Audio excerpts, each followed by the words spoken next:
To examine this issue further, I'm now being joined on the news at 10 by Professor of Climatology at the University of Lagos, Professor Emmanuel Oladipo. You're welcome to the news at 10. Thank you. Well, we're looking at those pictures, and I know some people even made fun of, some of the residents in those areas, but really it's nothing to laugh about because this is a serious situation. Whose fault is it, that we're having floods all over the state? All of us. Everyone. The government, the people, and nature. One, we can't do anything about nature, and I want to start by applauding channels for always bringing these topical issues on the surface to jolt not only government but also the people. But it seems that our approach in Nigeria has been so lackadaisical that we always talk when there are these challenges. Immediately they subside, we forget about them.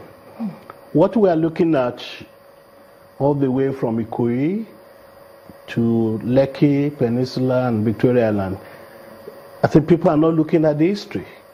I will start by saying that Nigeria is not the only country that has coastlines, but other countries have tried to manage their own. The typical example is Netherlands. Netherlands has 50% of its land below sea level, and it's been battling successfully flood for the past 1,000 years. It's not new. Flood is not new. It's continued to be there.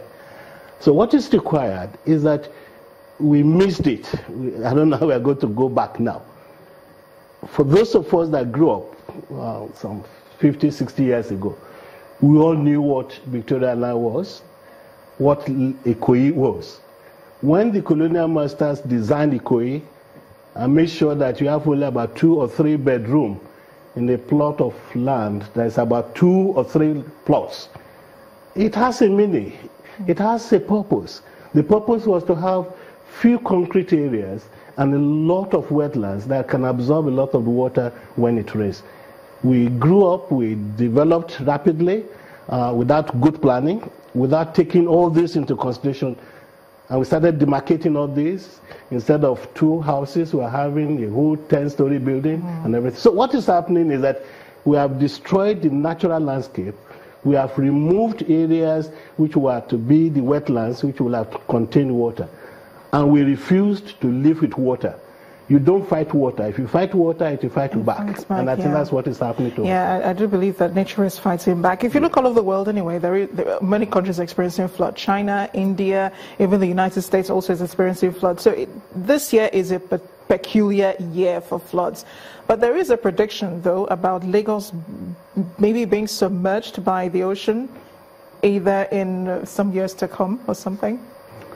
Well, the anticipation is that if the sea level as a result of global warming continues, a large portion of Lagos may be submerged, as well as the Niger Delta. And that is as a result of the possibility that not only will the sea level rise, but continuous surges from the ocean may be responsible. For instance, even the one that happened about 2 weeks ago, it's not only the rainfall. When you have low pressure system over the oceans producing that amount of rainfall, it creates what we call water surge, which was responsible for massive water that came in as well. As a result of that, we need to look at this one and accept that due to global warming, we may be having more of this to happen. So what is required is how do we really prepare ourselves to manage this very well? That's a question we all have to think about. Thank you so much, Professor Emmanuel Oladipo, for speaking with us. Oladipo, beg your pardon, for speaking with us on the news at 10.